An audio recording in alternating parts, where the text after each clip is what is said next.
Welcome to this penultimate IoD Political Bites. Obviously, after the events of the weekend and the appalling atrocities and attack in London, our thoughts and thoughts of everyone else is very much turned towards that side and away from the general election. These situations, these attacks are meant to divide us at a country and a community level. We cannot let that happen. Our diversity as a nation, as a city, both in London and in Manchester, is actually our strength. And the only way to ensure that we don't let fear rule the day and to ensure that we don't let these situations divide us is to talk, is to come together and to embrace our diversity. And for me, it is heartwarming to see some of the scenes coming out of the One Love Manchester concert, as well as to see some of the scenes of communities coming together within London as well. We need to ensure that this does continue going forward, and we cannot let situations and attacks like this to divide us. However, we are coming into the last, 36 hours of the general election campaign. 48 hours and it'll all be over, for better or for worse. I was going to say with the dark clouds gathering and rain coming down in London, but we've actually been beaten to it with some blue skies outside at the moment, so maybe that is light on the horizon. But to give us a little bit more of an insight on some of the key issues that are going to be coming up, and to possibly give his own prediction on where we might be in 48 hours' time, and see if it is any different to some of the polls we are seeing at the moment. Andy, over to you. Right, yeah. No, I mean, you're absolutely right. And, echo thoughts on London and Manchester. But what could be more a statement of our values versus the values of those that attack us than a democratic circus, the like of which we're seeing at the moment. Actually, security is sort of playing the key role in the end of this election. Huge amounts of controversy over whether or not funding cuts had anything to do with what happened on Saturday in terms of the police. I think, honestly, it's very difficult to see that cause and effect, but there's no question that, if you're Home Secretary for 6 years, you're going to be asked about your record, especially as it looks like MI5 may or may not have dropped the ball on this one. So, security is going to be a key part of it. But as I think we look back on this election, when we regale our grandkids of the 2017 election, if indeed we do, which I'm not sure we will, the one overarching theme for me, the takeaway, is business and the economy has not been the issue that it usually is. Yeah. There is that Bill Clinton quote, "Is the economy stupid?" as to each election. Who do you trust on the economy? It will be interesting to see if that holds true when no one's really talked about it. They've talked about Brexit and they've danced around it in terms of, hard Brexit, soft Brexit, poached Brexit, whatever.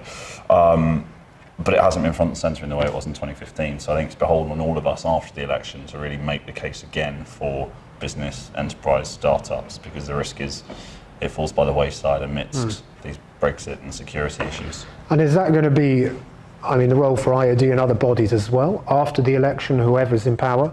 Yeah. That's going to be where we've got to step up and ensure that the voice is heard? If you look at manifestos of both the major parties, there are things in there that businesses won't like, businesses of all sizes, be it corporation tax increases, be it wild expansion of state spending. At the same time, on the Tory side, there are bits in there that do not scream entirely pro-enterprise. There's a social media levy, for instance, which hasn't really been made clear who that would hit. Is it just Twitter or is it anyone that uses the internet? There's an awful lot of confusion there. So I think post-election, groups like the IoD will be working together with the other business bodies as well to really make the case for startups and scale-ups. Big business will look after itself, but it's those guys that are thriving to try and grow businesses that we need to make sure are able to compete.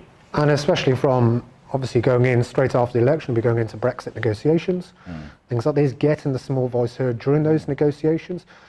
Do you worry that it is only going to be the big voice, the big business voice that is going to be heard? Or do you feel that, from where you've seen the different parties and you're quite well connected with all the parties, do you feel that there is going to be this appetite, look, we're going to have to engage? We might not have talked about it during the election, but we understand, that business is the driver of any economy. Yeah, no, I actually think they do. I think both sides get that.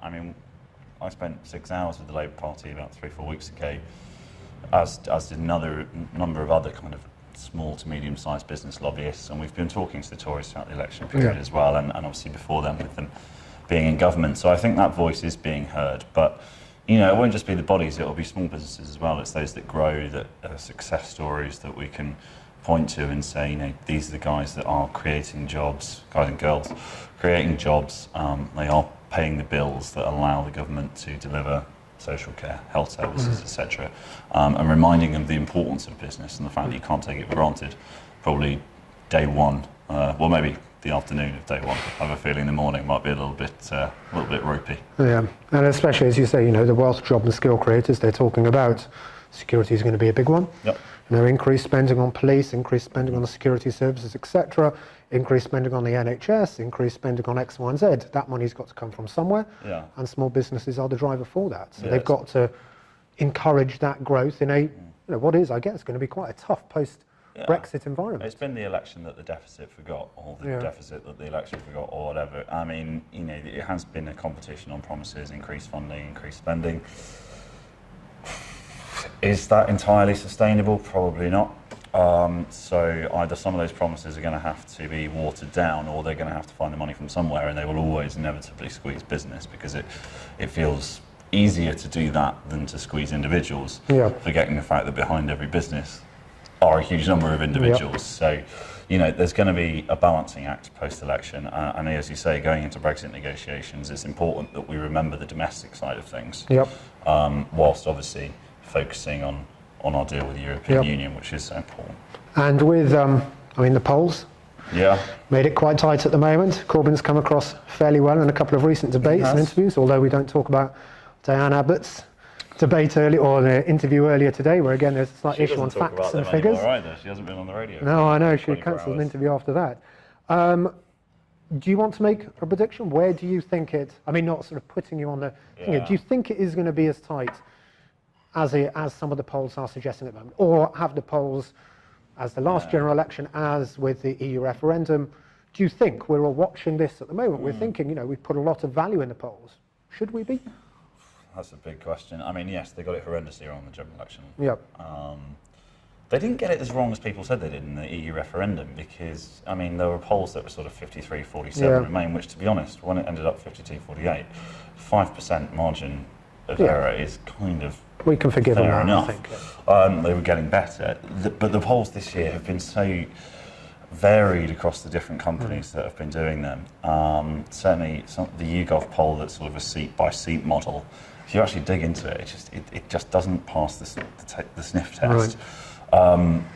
My prediction, based partly on the polls, partly on, and probably more so on the experiences of people that I know that are on the doorsteps, that are talking to MPs, that are going around the country, it is still difficult to see a Tory majority of less than 40. I think somewhere in the 40 to 70 range, if I was to guess, and which leads to its own interesting sort of consequences, because Tories were talking about 100, 120 not so long ago, and if you halve that, the interior of the Tory party, the Tory MPs, they love a winner, but they fall out of love with losers very quickly. So it'll be important that the new government, if that is the case, gets on with things as soon as possible and helps to bring that party together, because the last thing business needs is divided party of government. They want to get behind the industrial strategy and deliver. We'll be going into a tough negotiation. We need to make sure that whoever is in power has a strong mandate behind them within their own party. There is little bickering. Get behind and get on with the job that's in hand. Yeah, certainly. That doesn't mean there's no cause for debate about what our post-Brexit future will look like. And I think there's a fair criticism of both Theresa May and Jeremy Corbyn that they haven't made clear enough throughout this election campaign the compromises they're willing to make, the trade-offs they're willing to make, what their real priorities are. Wonderful rhetoric, Brexit that works for every community, Brexit that allows us to be global Britain, great. No one's going to disagree with those, but I would quite like a pony for Christmas. We have to make clear how we're going to move towards that goal.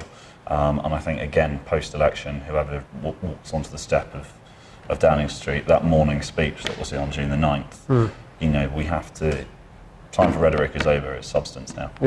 And our next vidcast will be taking place on the 9th. So we'll get your insights then on what it means, sunglasses on, and after the election party that the IoD holding, we'll probably do it in the afternoon to give you a few hours respite. As Andy said, with the atrocities that happened in London, the dreadful attack in Manchester as well, we can't let situations like this turn us against each other. If you have got a vote, get out and use it. That is part of the democratic process. So please get out, regardless of your political view, get out and vote come the 8th. We will see you on the 9th to give you a final insight into what has happened, where things have turned out, whether the polls were right or wrong, and what the new party potentially means, or the new government potentially means for our small businesses, for 99ers, and for the IoD membership as a whole. So Andy, thank you very much indeed, and thank you very much for watching.